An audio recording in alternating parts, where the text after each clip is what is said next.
The blade was cold against his throat, not the flat of it a warning, the edge, a hair's breadth from ending everything. He could feel the faint tremor in the hand that held it, the nervous energy of the man behind him, fear. It was a language he understood better than his own name. He'd spoken it his entire life. It was the frantic, rabbit heart thumping in his own chest, the icy sweat that trickled down his spine, the paralysis that locked his limbs. The man behind him, a desperate street thief reeking of cheap whiskey and desperation, was a mirror, a reflection of every terror, big and small, that had ever held him captive. But as the steel kissed his skin, a strange and terrible calm washed over him. It wasn't bravery, it was something else entirely, a profound and chilling stillness. The fear was still there, a howling wolf in the chambers of his heart, but for the first time he was not the one howling back. He was the silence that answered it. What if I told you that the man you are right now is a prisoner? A captive not of iron bars and stone walls, but of invisible chains you forged yourself. Chains of fear. Fear of failure. Fear of judgment. Fear of pain. Fear of not being enough. You walk through your days carrying this weight, a ghost haunting the corridors of your own life, and you've become so accustomed to the rattle of your own chains that you mistake it for the sound of living. You've been told to fight your fear, to crush it, to pretend it doesn't exist. But what if the secret wasn't to fight it at all? What if the path to true power, to becoming the man who fears nothing, lies not in destroying your fear, but in understanding it so intimately that it becomes your servant, not your master? What if the conquest you seek is not of the world, but of the self? This isn't a story about becoming a hero. It's about becoming something far more dangerous. A man who has met his own demons and learned their names. A man who has walked through the fire of his own anxieties and emerged not unscathed, but forged. This is the story of how to conquer yourself, and in doing so, become a force of nature that nothing in this world can break. Stay with me, because what I'm about to share with you is the key that will unlock every cage you've ever built around your own potential. The man who fears nothing has a secret, and that secret is about to become yours. His name was Elias, and for 37 years his life had been a meticulously constructed fortress against the unknown. He had a stable job in a beige cubicle, a predictable routine, and a relationship that was more of a comfortable truce than a passionate alliance. Every choice he made was a calculation of risk, a desperate attempt to keep the walls of his carefully curated world from crumbling. But the fortress was also a prison. He yearned for more, for a life that felt less like a rehearsal and more like the main event. But the fear of losing what little he had was a paralytic poison in his veins. The world outside his fortress walls was a terrifying landscape of uncertainty, a place where failure and humiliation lurked behind every corner. And so he remained, a king in a kingdom of one, ruling over a barren land of safety and regret. The encounter with the thief in the alleyway should have shattered him. It should have been the final, brutal confirmation that the world was a dangerous place, and his fortress was the only sane response. But instead, it had planted a seed, a strange and unsettling question that had taken root in the fertile soil of his discontent. Why, in the moment of his greatest peril, had he felt a flicker of something other than fear? It was a question that haunted him, a splinter in the quiet desperation of his days. He started to see the bars of his cage everywhere. In the hesitant way he spoke in meetings, afraid of his ideas being shot down. In his refusal to learn to swim, a childhood fear he had allowed to dictate his relationship with an entire element of the natural world. In the way he avoided eye contact with strangers, a subtle admission of his own insignificance. His life, he realized, was a litany of things he was afraid to do. The first step on his journey was not a grand, heroic leap, but a small, almost imperceptible shift in his daily routine. He started waking up an hour earlier, an act of rebellion against the soft, warm embrace of his bed, a place that had become a symbol of his retreat from the world. In the pre-dawn darkness, the silence of his apartment was a canvas, and for the first time he felt like he had the power to paint something on it. He didn't fill the time with frantic activity. He simply sat. He watched the sky slowly bleed from black to indigo to a bruised purple. He listened to the city stirring from its slumber. And in that stillness, he began to listen to himself. Not the chattering, anxious voice that usually dominated his thoughts, but a deeper, quieter voice that had been drowned out for years.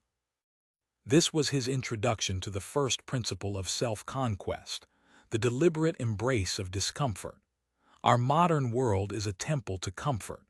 We have climate-controlled homes, food delivered to our doors, and an endless stream of digital distractions to numb us to the sharp edges of reality. We have become, as Seneca warned, slaves to our own comforts. We have mistaken ease for happiness, and in doing so, we have atrophied the very muscles we need to navigate the inherent difficulties of life. The man who fears nothing understands that growth and comfort cannot coexist. He understands that the only way to expand the boundaries of his life is to constantly press against them. Elias began to intentionally introduce small, manageable doses of discomfort into his life. He started taking cold showers. The initial shock was a jolt to his system, a primal scream from his body that demanded a return to warmth and safety. But he learned to breathe through it, to calm the frantic alarm bells in his mind, and to endure. And a strange thing happened. The voice of his fear, the one that screamed at the shock of the cold, was the same voice that told him not to speak up in meetings, the same voice that kept him from the deep end of the pool. By consciously and repeatedly ignoring that voice in one small area of his life, he began to weaken its power in all the others.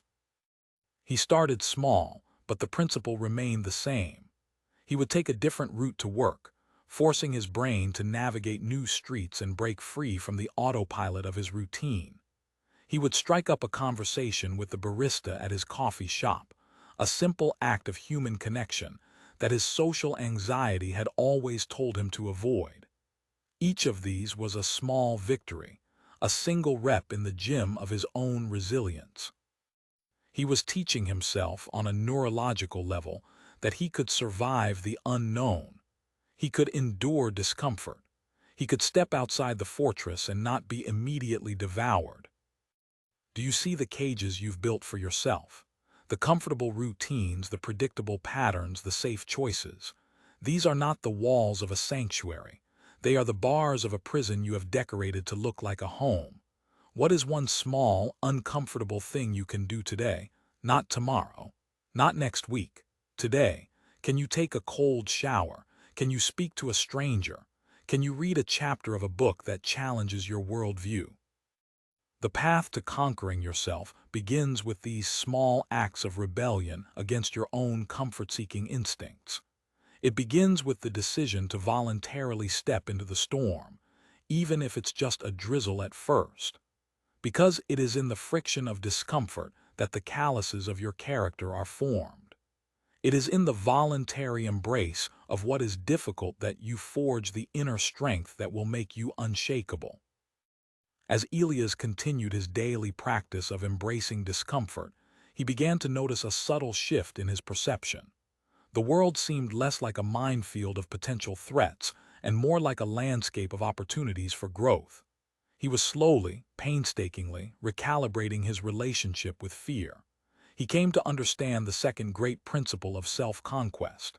Fear is not the enemy. It is a compass. Fear, in its purest form, is a biological response designed to keep us alive. It is the alarm that rings when we are in genuine danger. But in our modern world, that alarm system has been hijacked. It rings not just in the face of physical threats, but in the face of social, emotional, and psychological ones. The fear of public speaking is not the fear of a saber-toothed tiger. It is the fear of social exclusion, of being deemed unworthy by the tribe. The fear of failure is not the fear of starvation. It is the fear of our own perceived inadequacy, of not living up to the expectations we have set for ourselves, or the expectations we believe others have for us. The man who fears nothing does not pretend that he doesn't feel fear. He has simply learned to interpret its signals differently. When he feels the familiar constriction in his chest, the shallowing of his breath, the frantic beating of his heart, he does not see it as a command to retreat. He sees it as an arrow pointing directly at the thing he needs to do. He understands that the cave you fear to enter holds the treasure you seek. Fear for the conquered man is a signpost that says, "Your next level of growth is this way." Elias began to practice this in his own life. He started a journal not to record the events of his day, but to dissect his own fears. Whenever he felt that familiar pang of anxiety, he would stop and ask himself a series of questions. What am I truly afraid of here? What is the worst-case scenario? And if that worst-case scenario were to happen, could I survive it? Could I recover? Invariably, the answer was yes. The humiliation of a failed presentation at work would sting, but it would not kill him. The awkwardness of a rejected social advance would be uncomfortable, but it would not break him. By dragging his fears out of the shadowy corners of his mind and into the harsh light of rational examination, he robbed them of their power. They were no longer monstrous, unknowable specters. They were manageable problems, potential setbacks that he had the capacity to overcome. He then took it a step further. He began to actively seek out the things he was afraid of. He joined a public speaking club, his heart pounding in his chest like a war drum the first time he stood at the podium.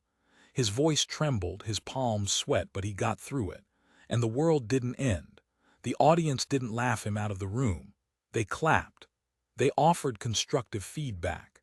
And the next time he went up, the fear was a little quieter. The war drum was a little softer. He was, in essence, performing exposure therapy on himself. He was teaching his nervous system that the things he feared were not, in fact, existential threats. What are you afraid of? I want you to be honest with yourself. Not the surface-level fears, but the deep, primal ones. The ones that whisper to you in the dead of night. The fear that you are not good enough. The fear that you will end up alone. The fear that you will live a life of quiet desperation and die with your music still inside you. Write them down. Look at them. Stare them in the face. And then I want you to ask yourself, what is this fear pointing me towards? What is the treasure in that cave? Is it the business you've always dreamed of starting? The relationship you're afraid to pursue? The creative project you've kept locked away in your heart? Your fear is not a stop sign. It is a roadmap to your own evolution. The man who fears nothing has simply learned to read the map. He has learned to walk towards the roar. And he has discovered, time and time again, that the lion he thought was waiting to devour him was, in reality, a kitten with a megaphone. The deeper Elias ventured into his own internal landscape, the more he realized that his fears were not random, disconnected anxieties. They were the symptoms of a much deeper malady. They were the outward manifestations of a fractured and inconsistent inner world. He had spent his entire life trying to be what he thought others wanted him to be. The dutiful son, the compliant employee, the agreeable partner. He was a chameleon, changing his colors to blend in with his surroundings, so desperate for approval that he had forgotten what his own true colors even were. This realization brought him to the third, and perhaps most crucial, principle of self-conquest. You must build an unshakable inner citadel. The Stoic philosopher Epictetus spoke of this concept frequently. He argued that the world is divided into two categories, things that are within our control and things that are not. The opinions of others, the whims of fortune, the health of our bodies, the circumstances of our birth, these are all, to a large extent, outside of our direct control. To build our happiness and our sense of self-worth on these external, shifting sands is to build a house on a foundation of quicksand. It is to condemn ourselves to a life of perpetual anxiety, constantly at the mercy of forces beyond our command. The only things that are truly within our control are our own thoughts, our own judgments, and our own actions.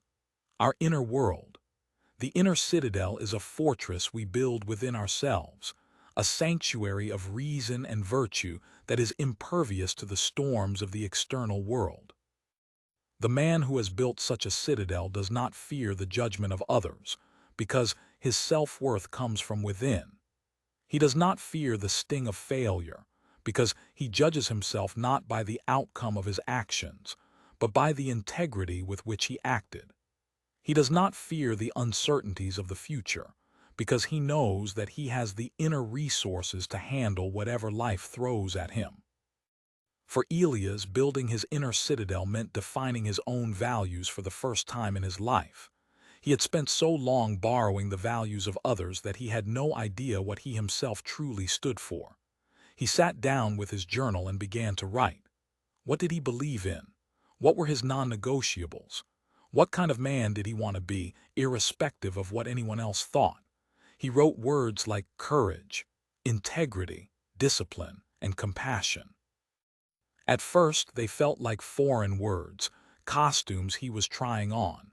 But as he wrote, as he forced himself to define what those words meant to him, they began to feel more real.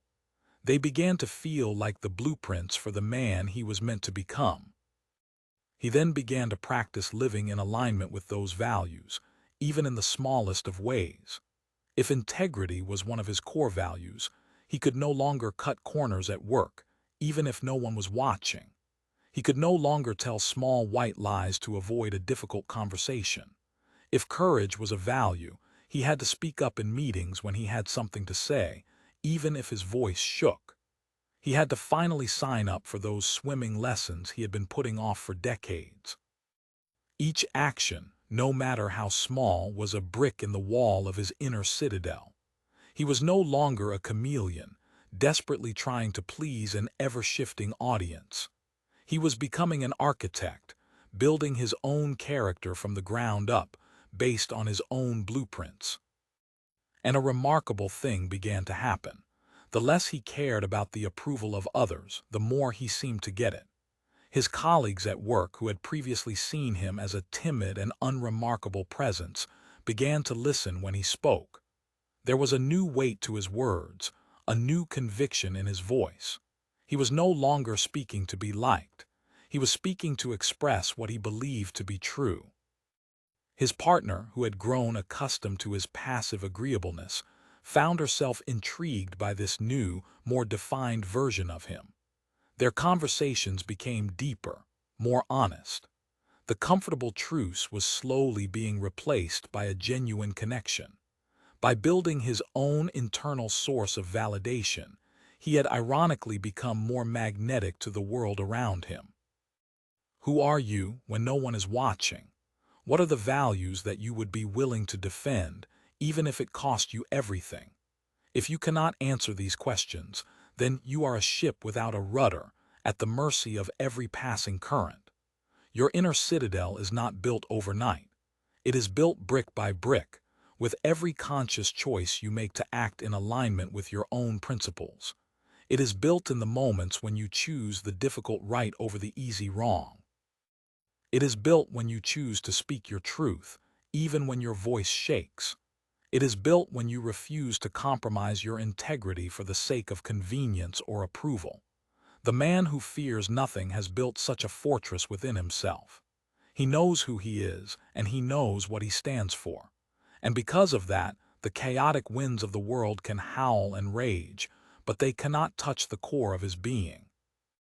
He is the calm in the eye of the storm, because the storm is on the outside, and he is secure within the walls of his own unshakable character. The journey of self-conquest is not a linear path. There are peaks of exhilarating progress and valleys of frustrating setbacks. As Elias fortified his inner citadel, he inevitably came face to face with his own past, with the ghosts of his former self. He discovered the fourth principle of this arduous transformation. You must make peace with your own history, but you must not become its prisoner. Our past shapes us, but it does not have to define us. The man you were yesterday does not have to be the man you are today. The man who fears nothing understands this on a profound level. He does not waste his energy on regret or self-recrimination. He sees his past not as a life sentence, but as a training ground. Every mistake was a lesson. Every failure was a teacher. Every moment of weakness was an opportunity to discover his own strength. Elias had a long and detailed list of past regrets. The business idea he was too afraid to pursue in his 20s. The woman he loved but never had the courage to tell. The countless times he had remained silent when he should have spoken up. These were not just memories. They were indictments, a constant, whispering reminder of his own cowardice. For years, he had tried to outrun them, to bury them under the mundane distractions of his daily life. But they always found him in the quiet moments, in the dead of night, their voices a venomous chorus of what if. The process of making peace with his past was not about forgetting, it was about reframing. He began to look at each of his past failures through the lens of his newfound Stoic understanding. That business idea he had abandoned, it wasn't a failure. It was a lesson in the importance of courage and action, a lesson that was now fueling his current transformation. The woman he had lost. It was a painful but powerful education in the cost of inaction, a searing reminder that the pain of regret is often far greater than the pain of rejection. He started to see his past not as a museum of his shortcomings, but as a library of valuable, hard-won wisdom. He had paid a high price for those books, and it was time to start reading them. He took this a step further. He performed what some psychologists call a fear-setting exercise, but he applied it to his past. He would take one of his most painful memories, and instead of pushing it away, he would immerse himself in it. He would allow himself to feel the full weight of the shame, the regret, the embarrassment. And then he would ask himself, what did I learn from this? How did this experience, however painful, contribute to the man I am becoming today? How can I use the wisdom gained from this pain to make better choices in the future? It was a grueling and emotionally exhausting process, but with each memory he confronted and reframed, he felt a weight lift from his shoulders. He was no longer a man running from his own shadow. He was a man who had turned to face it, and in doing so, had discovered that his shadow was not a monster, but a teacher. This is not an excuse for past misdeeds or a justification for mediocrity. It is a recognition that the only moment we have any power over is the present. To be constantly looking over your shoulder at the past is to be driving a car while staring in the rearview mirror. A crash is inevitable. The man who has conquered himself has learned to take the lessons from the rearview mirror, but to keep his eyes firmly fixed on the road ahead. He has forgiven himself for not knowing then what he knows now. He understands that he did the best he could with the tools and the understanding he had at the time. And now, with new tools and a new understanding, he is doing better. What are the ghosts that haunt you? What are the past failures that you have allowed to define your present reality? The man who fears nothing has made peace with these ghosts, not by banishing them, but by inviting them in, listening to their stories, and thanking them for the lessons they have taught him. He has learned to see the scars of his past not as marks of shame, but as symbols of his own resilience. They are the proof that he has been wounded, but he has healed. He has been broken, but he has put himself back together, stronger than before. Your past is not an anchor holding you in place. It is a springboard if you choose to see it that way. It is the foundation upon which you can build a new future, a future defined not by what you were, but by what you are choosing to become. As Elias integrated these principles into his life, he began to experience a profound shift not just in his mindset but in his physical presence. His posture straightened. His eye contact became more direct. His voice, once hesitant and soft, now carried a quiet authority. He was beginning to embody the fifth principle of self-conquest, the unity of mind and body. The Stoics understood that we are not just minds floating in a vat. We are embodied beings, and the state of our mind is inextricably linked to the state of our body. A weak and undisciplined body often houses a weak and undisciplined mind. Conversely, a strong and disciplined body can be a powerful tool for forging a strong and disciplined mind. The man who fears nothing understands that his body is not just a vehicle to carry his head around. It is his primary interface with the world. It is the instrument through which he expresses his will. And he treats it with the respect and the discipline that such an instrument deserves. Elias had always treated his body as an afterthought. It was something to be fed when it was hungry, rested when it was tired, and otherwise ignored. His diet consisted of convenient, processed foods, and his only exercise was the short walk from his car to his office. He began to see that this neglect was a physical manifestation of the same fear and avoidance that had ruled his mind. He was afraid of the discipline of a healthy diet, of the discomfort of strenuous exercise. He was choosing the easy, comfortable path, and his body was a reflection of that choice. His physical transformation began, like his mental one, with small, manageable steps. He started by cutting out sugary drinks and replacing them with water. He started preparing his own lunches instead of buying processed junk food. He began a simple but consistent exercise routine, push-ups, squats, and pull-ups in his small apartment. At first, it was torture. His muscles screamed in protest. His mind, conditioned to seek comfort, begged him to stop. But he had learned, through his practice of voluntary discomfort, to ignore that voice. He had learned to breathe through the pain, to find a place of stillness in the midst of the exertion. He soon discovered that the benefits of this physical discipline extended far beyond the physical. The mental clarity he felt after a grueling workout was unlike anything he had ever experienced. The discipline it took to stick to his diet and his exercise routine began to bleed into other areas of his life. It became easier to sit and meditate. It became easier to tackle difficult tasks at work.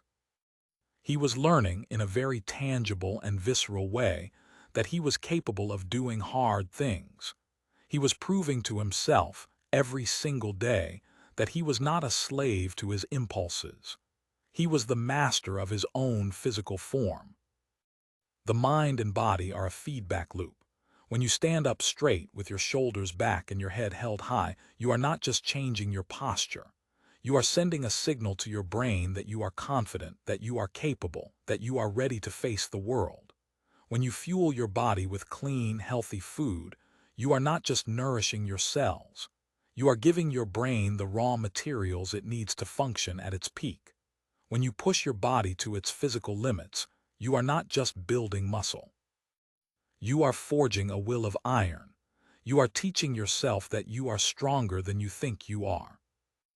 The man who fears nothing has made his body an ally, not an enemy. He has honed it into a weapon, a tool that is sharp, strong, and ready for action. He understands that physical discipline is a form of spiritual practice. It is a way of bringing his will to bear on the physical world. It is a daily reminder that he is not a passive observer of his own life, but an active participant. He is the sculptor, and his body is the stone. And with every disciplined choice, with every drop of sweat, with every moment of exertion, he is carving himself into the man he wants to be. What is your relationship with your own body?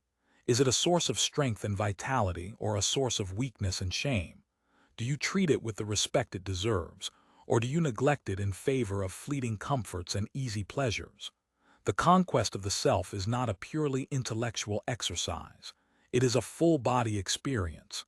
It requires that you bring the same level of discipline and intention to your physical life as you do to your mental and emotional life. Start today. Go for a walk. Do 10 push-ups. Drink a glass of water instead of a soda. These are not small, insignificant actions. They are declarations of intent. They are the first steps on the path to unifying your mind and your body, to becoming a single, integrated, and powerful force in the world. As the weeks turned into months, Elia's transformation became undeniable.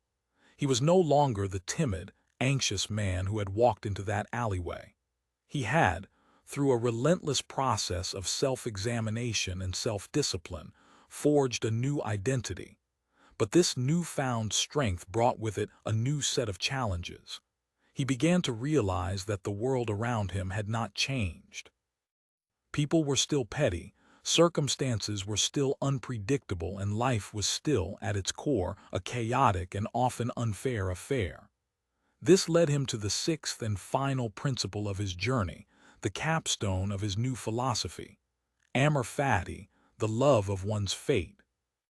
This is perhaps the most difficult and the most liberating of all the Stoic principles.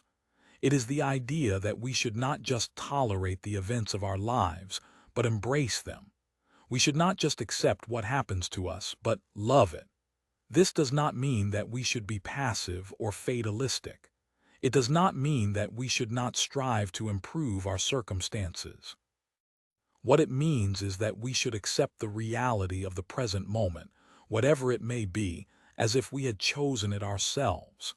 It is the understanding that every event, no matter how seemingly negative, is an opportunity to practice virtue, an opportunity to grow stronger, an opportunity to test the foundations of our inner citadel. The man who fears nothing has embraced amor fati. He does not waste his precious energy on wishing that things were different. He does not complain about the hand he has been dealt. He takes the cards he is given, and he plays them to the best of his ability. He understands that the obstacle is the way. The impediment to action advances action. The thing that stands in his path becomes his path. He sees every challenge not as a stumbling block, but as a stepping stone. Elias began to practice this in his daily life. When he was caught in a traffic jam, instead of fuming with impotent rage, he would see it as an opportunity to practice patience, to listen to an educational podcast, to simply be present in the moment. When a project at work was unexpectedly canceled, a project he had poured his heart and soul into, he allowed himself to feel the initial sting of disappointment, but then he quickly reframed it. This was an opportunity to practice resilience, to pivot to a new task with renewed focus, to demonstrate his ability to adapt to changing circumstances. The ultimate test of his newfound philosophy came in a form he could never have anticipated. The company he had worked for over a decade, the source of his stable, predictable, and soul-crushing security, announced a massive round of layoffs. And his name was on the list. The old Elias would have been shattered. His fortress would have crumbled to dust. He would have been consumed by fear, by anxiety, by a sense of utter and complete helplessness. But the new Elias, the man who had been forged in the fires of self-discipline and self-examination, reacted differently. He felt the fear, of course. It was a cold, familiar knot in the pit of his stomach, but he did not let it consume him. He saw it for what it was, a signal from his compass, pointing him towards a new and unknown territory. He went home that day, and after the initial shock had subsided, he sat down with his journal and wrote at the top of the page, "Amor fati." He began to list the opportunities that this apparent catastrophe had presented him with. The opportunity to finally pursue the business idea that he had been too afraid to start all those years ago. The opportunity to redefine his own career path on his own terms. The opportunity to prove to himself that his security did not come from a paycheck, but from his own inner resources, from his own resilience, from the unshakable foundation of his inner citadel. This was no longer a man who was afraid of the world.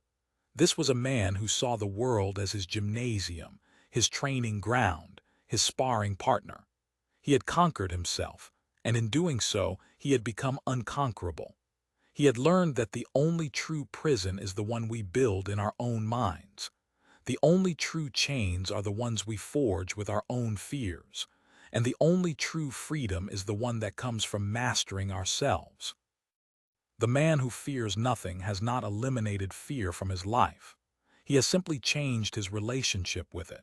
He has learned to walk with it, to listen to its lessons, to use its energy to propel him forward. He has built a fortress within himself that is impervious to the storms of the external world. He has made peace with his past.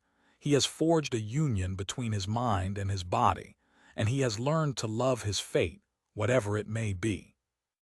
This is the path that is available to you right now in this very moment. It is not an easy path.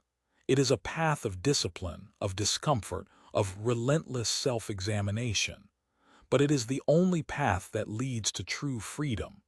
It is the only path that will transform you from a prisoner of your own fears into the master of your own destiny. The story of Elias is not just a story. It is a mirror. It is a reflection of the man you could be, the man you were always meant to be, the man who has conquered himself, the man who fears nothing. The journey begins with a single step, a single choice, a single act of rebellion against the comfortable, predictable, and soul-crushing prison of your own making. What will your first step be? Will you continue to listen to the whispering voice of fear that tells you to stay small, to play it safe, to avoid the risks that are necessary for growth? Or will you, like Elias, choose to walk towards the roar? Will you choose to embrace the discomfort, to build your inner citadel, to become the architect of your own character? The choice is yours. The tools are in your hands. The path is laid out before you. The man who fears nothing is not a mythical creature. He is a possibility. He is the potential that lies dormant within you, waiting to be awakened. He is the man you become when you finally decide that you are no longer willing to be a slave to your own anxieties, when you decide that you are ready to conquer yourself. The world does not need more men who are afraid to live. It needs men who are willing to face their own demons and emerge victorious. It needs men who are strong enough to be gentle, courageous enough to be vulnerable, and disciplined enough to be free. It needs men who have conquered themselves, and who, in doing so, have become a beacon of light for others. This is your call to arms, not a war against the world, but a war against the weakness within yourself. The war has been raging for years, and you have been losing. It is time to change the tide of the battle. It is time to pick up your weapons, the weapons of discipline, of courage, of integrity, of self-awareness. It is time to fight for your own freedom. I want you to leave a comment below. I want you to write one fear that you are going to face this week. Not next month, not next year, this week. By writing it down, by sharing it with this community of like-minded warriors, you are making a commitment. You are taking the first step on the path to conquering yourself. And in the comments, you will find a brotherhood of men who are on the same journey, men who will support you, who will hold you accountable, who will remind you that you are not alone in this fight. If this message has resonated with you, if you feel that fire in your belly, that stirring in your soul, then subscribe to this channel. Join this tribe, because we are just getting started. There is a war to be won, a self to be conquered, and a destiny to be forged. The man who fears nothing has conquered himself. Now it is your turn. Go and do likewise.